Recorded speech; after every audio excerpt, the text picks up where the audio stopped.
अस्सलामु अलैकुम वरहमतुल्लाहि वबरकातुहू। जैसा कि आप लोग जानते हैं कि हमने क्लास 10th का साइंस सेकंड का पहला सबक तवारिस और इर्तिक़ा इसे शुरू किया था। कल के वीडियो में हम देख चुके हैं कि तवारिस या विरासत किसे कहते हैं और साइंसदान और उन्होंने कौन सा मौजू का मुताला किया था, उनकी क्या दरियाफ़त थी, ये कल हम देख चुके हैं। आज एक मरतबा फिर से हम इसको रिवाइज़ कर लेते हैं। तवारिस किसे कहते हैं? हम जीन के ज़रिए एक नस्ल की हयातियाती ख़ुसूसियात का दूसरी नस्ल में मुंतकिल होने का अमल जो है वो तवारिस कहलाता है। यानी हमने देखा था कि जब एक नस्ल के जो कैरेक्टर होती हैं, जो ख़ुसूसियात होती हैं, वो दूसरी नस्ल में क्या हो जाती हैं, मुंतकिल हो जाती हैं, ये अमल को हम तवारिस कहते हैं। जैसा कि मैंने आपको कल मिसाल बताई थी, इंसान के बच्चे इंसान होते हैं, जानवरों के बच्चे जानवर होते हैं, तो ये जो है तवारिस है, हेरिडिटी है। और उसी तरीक़े से हमने जो है मुख्तलिफ़ साइंसदान, उनका मुताल्ले का मौजू और उनकी दरियाफ़त देख चुके हैं, जिसमें जो है मेंडल के बारे में दिया गया था, ह्यूगो ड्यूरिस के बारे में था, वॉल्टर एंड सूटॉन था और एवेरी मैकलॉयड और मैककार्टी, ये जो है इनके बारे में भी दिया गया था। ये कल हम देख चुके हैं। आप जो है इनके मुताल्ले के मौजू, इनकी जो दरियाफ़त थी, इसको आप देखेंगे। चार्ट यहाँ पर आपको जो है आसान तरीक़े से बताया गया है और इसे याद करेंगे। आप लोगों को लिखकर जो है वो याद करना है। यहाँ तक तो कल हम देख चुके थे।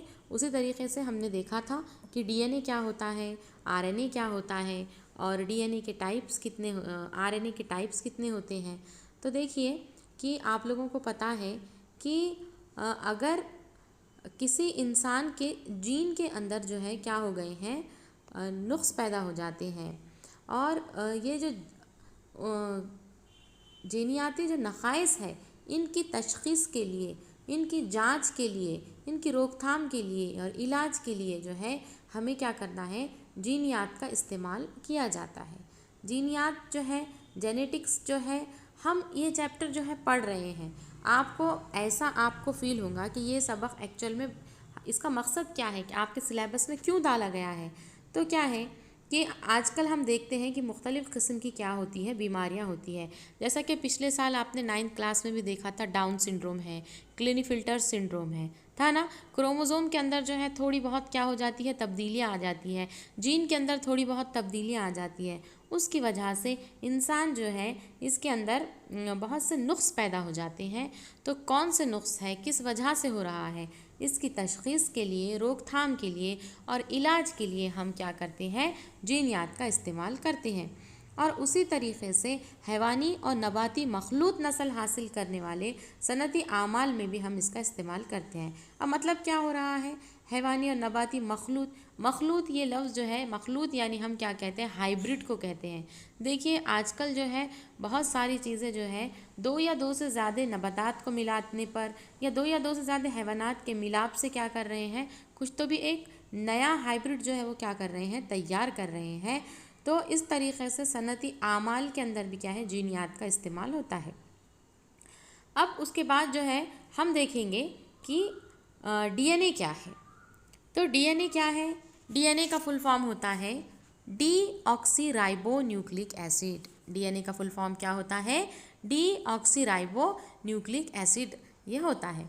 अब आप लोगों ने 9th क्लास में भी ये देख चुके हैं कि डीएनए जो होता है वो दोहरा मरगुला है। दिख रहा है ना आपको, दो डबल स्ट्रैंडेड दिख रहे हैं यहाँ पे आपको। जिस तरीक़े से सीढ़ियाँ होती है ना, उस तरीक़े से आपको जो है वो दो सीढ़ियों की मानिंद यहाँ पे नज़र आ रहा है। तो डीएनए डीऑक्सी न्यूक्लिक एसिड, पहले तो फुल फॉर्म इसका जो है आप लोग याद करेंगे, लिखकर इसकी प्रैक्टिस करेंगे। अब देखिए कि ये जो डीएनए का सालिमा आपको नज़र आ रहा है, इसमें आपको बेस पेयर्स नज़र आ रहे हैं, जोड़ियाँ आपको नज़र आ रही हैं, है ना। जिस तरीक़े से हम सीढ़ियाँ चढ़ते हैं तो सीढ़ियाँ एक के बाद एक आपको नज़र आती है ना, उसी तरीक़े से डीएनए में भी बेस पेयर्स होते हैं। अब यहाँ पे कौन से बेस पेयर्स होते हैं, तो देखिए 4 किस्म के बेस पेयर्स है, एडेनाइन, थायमाइन, ग्वानिन और साइटोसाइन। क्या है, adenine, thymine, guanine, cytosine. Adenine यानी कि ये जो है एडेनाइन ग्वाइनाइन, इसे हम क्या कहते हैं, एडेनाइन। ग्वाइनाइन को हम क्या कहते हैं, प्यूरिन्स कहते हैं। और थायमाइन और साइटोसाइन को हम पायरिमिडिन्स कहते हैं।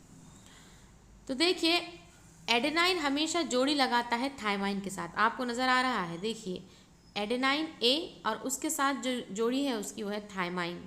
और ग्वाइनाइन जो है हमेशा जोड़ी में होता है, बॉन्ड बनाता है किसके साथ, साइटोसाइन के साथ। तो याद रखिए, एडेनाइन और थायमाइन के बीच में डबल बॉन्ड होता है, दोहरी बंदिश होती है। और ग्वाइनाइन और साइटोसाइन के दरमियान में तिहरी बंदिश होती है। उसी तरीके से शुगर और फॉस्फेट जो है ये क्या करते हैं, बैकबोन का काम करते हैं। जिस तरीके से हमारी रीढ़ की हड्डी होती है, जैसा सपोर्ट करती है, उसी तरीके से डीएनए के अंदर सपोर्ट करने के लिए क्या होता है, शुगर और फॉस्फेट होते हैं।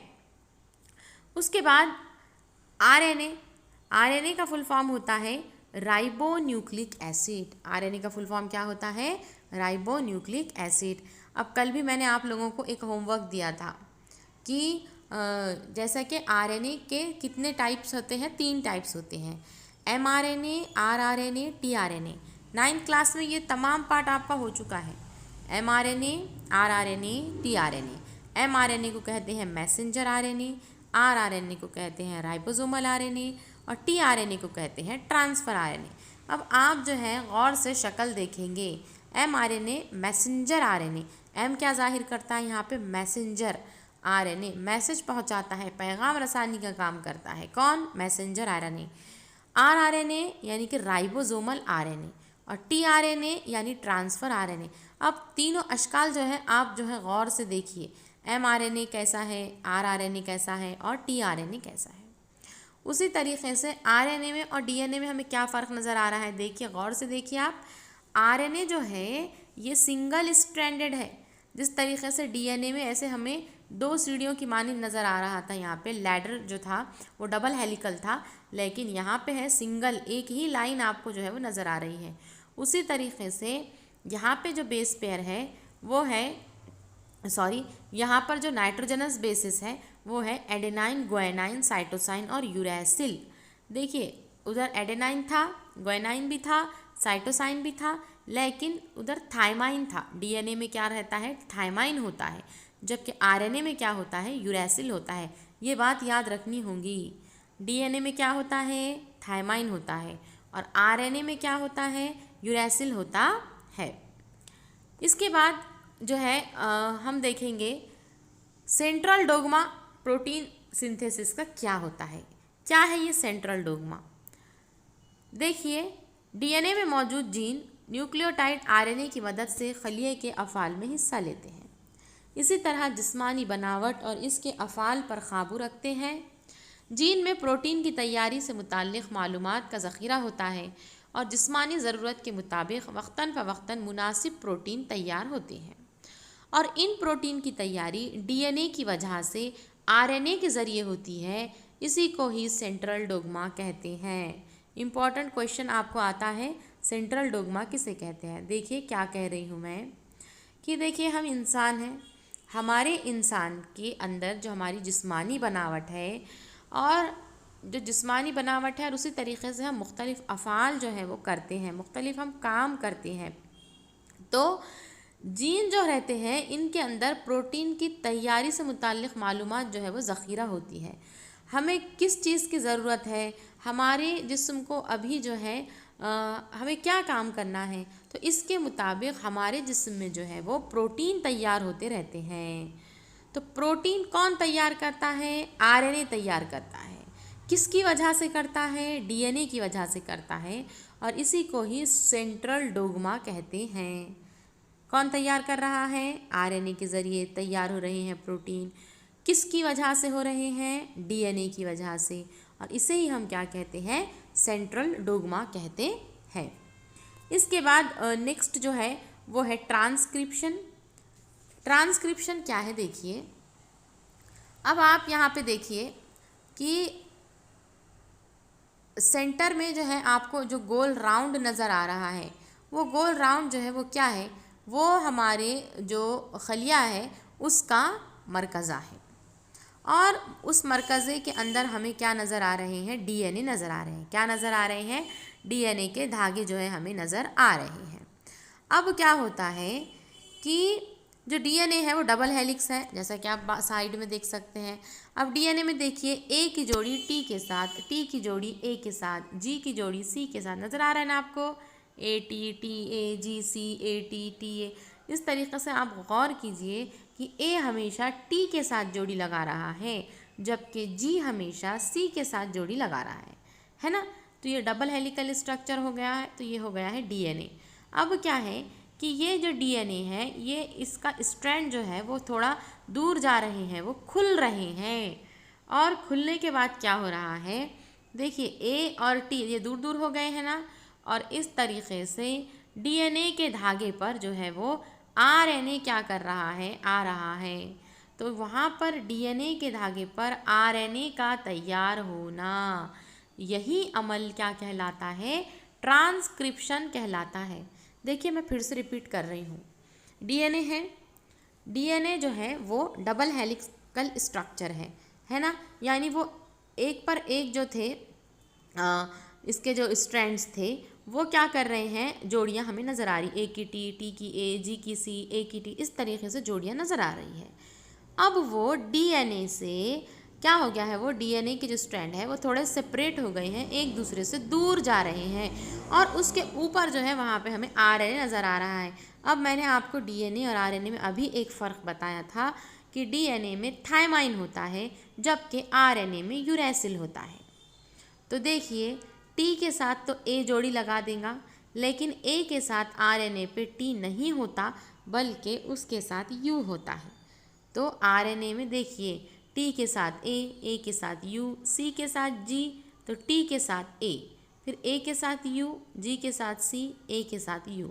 इस तरीके से डीएनए के धागों पर जो न्यूक्लियोटाइड की जो तरतीब हमें नज़र आ रही है, उसमें थायमाइन की बजाय कौन है, यूरैसिल है। और ये जो आरएनए है वो कौन सा आरएनए है, एमआरएनए है। तो इस तरीके से आरएनए तैयार हो रहा है। कहाँ तैयार हो रहा है, डीएनए के धागों पर। आरएनए का तैयार होना, इस अमल को ही ट्रांसक्रिप्शन कहते हैं। आ गई बात समझ में, डीएनए के धागों पर आरएनए के तैयार होने के अमल को ही क्या कहते हैं, हम ट्रांसक्रिप्शन कहते हैं। और जो आरएनए तैयार हो गया है इसे हम ट्रांसक्रिप्ट आरएनए कहते हैं। इसके बाद देखिए अब जो हमने यहाँ पे देखा कि इस शक्ल में, देखिए आपको एग्ज़ाम में जो है ना इस तरीके से शक्ल भी आती है। देखिए ये जो डायग्राम आपको नज़र आ रही है यहाँ पे, ये क्या है, इसका आपको जो है वो नाम लिखने के लिए भी आता है। तो क्या है, सेंटर में जो है हमारा मरकज़ा है, और एक एंजाइम जो है, एक खामिरा मदद कर रहा है, उसका नाम है आरएनए पॉलीमरेज, और आरएनए न्यूक्लियोटाइड्स की जोड़ियाँ वहाँ पे लगी हुई है, और इस तरीके से ट्रांसक्रिप्शन का प्रोसेस जो है वो है। अब क्या है कि खलिये के मरकज़े में तैयार शुदा एमआरएनए खलिये माया में आता है। अब एमआरएनए तैयार हो गया ना, डीएनए से क्या तैयार हो गया, एमआरएनए। एमआरएनए का तैयार होना, इसे हमने क्या कहा था, ट्रांसक्रिप्शन। अब ये जो एमआरएनए तैयार हो गया है, अब वो मरकज़े से बाहर निकलेगा। मरकज़े से बाहर निकलेगा तो बाहर तो खलिये माया है। अब वो क्या कर रहा है, आ रहा है। अब देखिए कौन आ रहा है, एमआरएनए आ रहा है। एमआरएनए यानी मैसेंजर आरएनए, मैसेंजर है यानी कि पैगाम लेकर ये आने वाला है। अब देखिए कि पैगाम जब लेके आ रहा है तो वो क्या है कि एक कोड की शक्ल में क्या कर रहा है, इशाराती पैगाम लेकर आ रहा है। समझ आ गया आपको कोड किस तरीके से। देखिए जनरली हम भी क्या करते हैं, हमारे मोबाइल के ऊपर जो है हम क्या कर रहे हैं, कोड रख रहे हैं, है ना। क्यों रखते हैं हम कोड, किसी ने खोलना नहीं है ना, वो कोड बस हमको ही क्या होता है, मालूम होता है। तो उसी तरीके से डीएनए पर जो भी इशाराती पैगाम होते हैं, जो भी कोड होते हैं, तो वो डीएनए से लेकर आ रहा है। कौन लेकर आ रहा है, एमआरएनए लेकर आ रहा है। और इस पैगाम में अमाइनो एसिड के लिए कोड होता है। किसके लिए होता है, अमाइनो एसिड। अब ये क्या है, देखिए अमाइनो एसिड से ही क्या बनते हैं, प्रोटीन बनते हैं। यानी इस वक्त हमें कौन सा प्रोटीन बनाना है, इस वक्त हमें कौन सा प्रोटीन बनाना है, कौन सा अमाइनो एसिड दरकार है, इसका क्या है, हमें ये जो है वो पैगाम लेकर आते हैं। समझ में आ गई है बात। जैसा कि अगर मैं ये कहूँ कि मुझे जो है वो क्या है, रेड कलर का क्या है, पेन चाहिए, है ना। तो मैं क्या करूँगी कि रेड कलर का ही क्या करूँगी, मैं पेन उठाऊँगी ना। क्या मैं ब्लू कलर का उठाऊँगी? ऐसा नहीं होता। तो उसी तरीके से हमारे जिस्म में जो भी प्रोटीन क्या है ज़रूरी है, जो भी वहाँ पर जिसकी भी हमें नीड है, जिसकी भी हमें ज़रूरत है, तो उसी के मुताबिक क्या होते हैं, अमाइनो एसिड जो है वो बनते हैं। तो किसकी ज़रूरत है, ये कोड लेकर आता है mRNA। तो हर अमाइनो एसिड का जो कोड होता है वो 3 न्यूक्लियोटाइड पर मुश्तमिल होता है और इसे ही हम कोडॉन कहते हैं। समझ आ गई बात। एक अमाइनो एसिड हमको बनाना है। अमाइनो एसिड से क्या बनती है, प्रोटीन बनती है। तो आपको क्या करना है, एक अमाइनो एसिड बनाना है।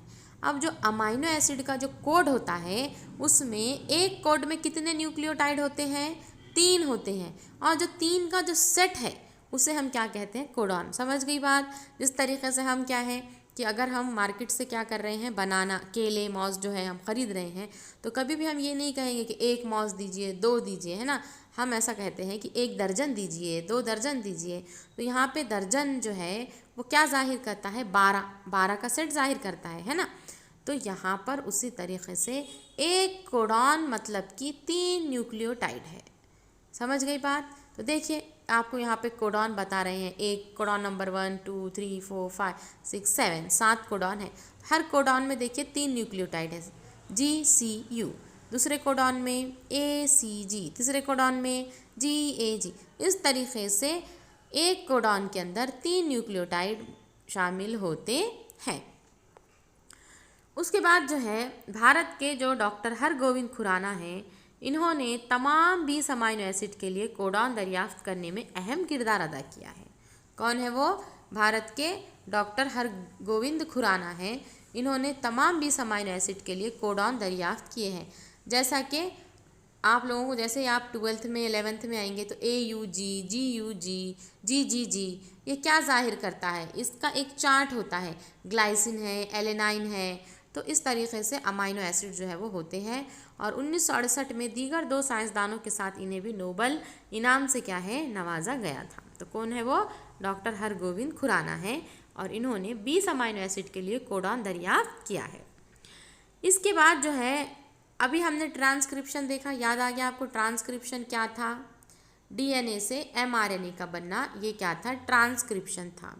अब हम देखेंगे ट्रांसलेशन। देखिए हर mRNA हज़ारों कोडॉन से बना होता है। अब आपको एक सिंगल लाइन नीचे पिंक कलर की नज़र आ रही है ना, कौन है वो? mRNA है। और mRNA पर 3 3 3 3 का ऐसा सेट होता है। 3 के सेट को हम क्या कहते हैं? कोडॉन कहते हैं। तो codon codon codon codon codon 3 3 3 का ऐसा सेट किस पर होगा? mRNA पर होगा। और ऐसे हज़ारों कोडॉन से मिलकर mRNA बनता है। तो अब इस पर मौजूद कोड के मुताबिक अमाइनो एसिड फराहम करने का काम tRNA करता है। देखिए आपको येलो कलर के यहाँ पर tRNA जो है वो नज़र आ रहे हैं। जैसा कि यहाँ पर आप देख सकते हैं कि पहला जो tRNA येलो कलर का नज़र आ रहा है वो जो है AGU के सामने एंटीकोडॉन UGA लगा रहा है ना। अपनी बराबर जाकर क्या करता है, वो जोड़ी लगाता है। कोडॉन किस पर है? mRNA पर। और एंटीकोडॉन किस पर है? tRNA पर। अब वो क्या करेगा, बराबर जिस तरीके से लॉक एंड की अरेंजमेंट होता है ना, जो ताला होता है हमारे पास, जो लॉक होता है उसको बराबर वही चाबी लगती है, उसी तरीके से mRNA के जो कोडॉन होते हैं उस पर बराबर एंटीकोडॉन जो है वो क्या होता है, जाता है और जाकर उसको क्या करता है, कोड के मुताबिक अमाइनो एसिड जो है ये फराहम करता है। और इस तरीके से तो कोडॉन किस पर है? mRNA पर। और एंटीकोडॉन किस पर है? tRNA पर। यानी इसका मतलब ये हुआ है कि tRNA ने पहचान लिया है, tRNA ने ये शनाख्त कर लिया है कि कौन से अमाइनो एसिड की क्या है ज़रूरत है, और उसको वो बात जो है वो समझ में आ गई, उसने वो तर्जुमा कर लिया उस बात का। और यही अमल क्या कहलाता है? ट्रांसलेशन कहलाता है। समझ गए हैं? ट्रांसलेशन है ना, सुने हैं ना आपने ये लफ्ज़ ट्रांसलेशन? क्या रहता है ट्रांसलेशन? कि सपोज़ इंग्लिश का जो है हमें कोई वर्ड समझ में नहीं आ रहा, तो हम क्या करते हैं, फ़रहंग का इस्तेमाल करते हैं, या हमारा जो डिक्शनरी है, आजकल तो मोबाइल पे हम देख लेते हैं ना, वो वर्ड को हम क्या कर लेते हैं, ट्रांसलेट कर लेते हैं। उसी तरीक़े से इस tRNA ने क्या किया है, एंटीकोडॉन मुहैया किया है। किसको? mRNA को। और यही प्रोसेस को हम क्या कहते हैं, ट्रांसलेशन कहते हैं। तो ट्रांसक्रिप्शन हो चुका, ट्रांसलेशन हो चुका। अब उसके बाद होता है ट्रांसलोकेशन। 3 अलग अलग चीज़ें हैं, ट्रांसक्रिप्शन, ट्रांसलेशन, अब ट्रांसलोकेशन। अब क्या है कि tRNA के ज़रिए जो अमाइनो एसिड की पेप्टाइड बंदी से क्या होंगी, जंजीर तैयार करने का काम ये rRNA करता है। यानी क्या होगा, देखिए कि अभी जो tRNA जो है वो क्या कर रहा है, चिपक गया है, उसको mRNA के कोडॉन को क्या हो गया है, चिपक गया है, और इस तरीक़े से वो जो है वो आगे आगे आगे आगे की जानिब जो है वो बढ़ते हैं और क्या तैयार करते हैं, एक चैन तैयार करते हैं। जैसा कि आप यहाँ पे देख सकते हैं कि एक चैन की शक्ल यहाँ पे नज़र आ रही है, और इस तरीक़े से लंबी जंजीर जो है वो क्या होती है, बनती है, और mRNA के एक सिरे से दूसरे सिरे तक ये ट्रिपलेट कोडॉन जो है वो सरकते चलते हैं। यही अमल क्या कहलाता है, ट्रांसलोकेशन कहलाता है। और इस तरीक़े से ऐसी बेशुमार जंजीरों के एक साथ क्या है आने पर पेचीदा प्रोटीन तैयार होते हैं। देखिए इस तरीक़े से चैन चैन चैन बनते चलेंगी और ऐसी बेशुमार जंजीरें बनेंगी, और जो है इनके साथ आने पर पेचीदा प्रोटीन बनती है, और यही प्रोटीन के सालिमात जानदारों की शक्ल को तय करते हैं और मुख्तलिफ़ अफ़ाल जो है वो अंजाम देते हैं। तो हम देखते हैं कि मुख्तलिफ़ अशकाल जो होती है वो इसी वजह से होती है। तो जानदारों में जो मौजूद जीन है उसकी वजह से ही वो जानदार अपने जैसे जानदार क्या करते हैं, तैयार करते हैं, और अगली नस्लों में क्या करते हैं, ये मुंतकिल करते हैं। तो जो बच्चों के अंदर जो अमाइनो एसिड है वो अपने वालिदैन के अंदर जो प्रोटीन है उसी की तरह क्या करते हैं, वो प्रोटीन तैयार होते हैं, और इस तरीक़े से बच्चों में क्या होते हैं, वो ट्रांसफ़र होते हैं। यही वजह है कि वालिदैन की कुछ खुसूसियात जो होती हैं वो बच्चों में भी दिखाई देती है, क्योंकि वालिदैन के जो प्रोटीन हैं उसी तरीक़े के प्रोटीन उनके बच्चों में बनते हैं। लेकिन कभी कभी क्या होता है कि जीन जो है बिल्कुल वो वालिदैन की तरह जो है अमाइनो एसिड तैयार नहीं करते, और कोई न्यूक्लियोटाइड में कभी कभी क्या हो जाती है, गलती हो जाती है, या तब्दीली आ जाती है, या छोटा सा फ़र्क हो जाता है, और इसे ही हम क्या कहते हैं, नूई तबद्दुल या म्यूटेशन कहते हैं। जब छोटा सा क्या हो जाता है, फ़र्क आ जाता है, न्यूक्लियोटाइड में कभी कभार गलती हो जाती है, वो अपनी जगह क्या कर देते हैं, बदल देते हैं, इसे ही हम क्या कहते हैं, नूई तबद्दुल यानी कि म्यूटेशन कहते हैं। तो नूई तबद्दुल जो होता है वो कभी छोटा होता है और कभी वाज़ेह तौर पर होता है। अब छोटा किस तरीक़े से होता है, देखिए कि किसी किसी बच्चों के अंदर आँखों का रंग और बालों का रंग जो है बिल्कुल बदला हुआ होता है, पेरेंट्स से बिल्कुल भी मैच नहीं होता, देखे होंगे आपने।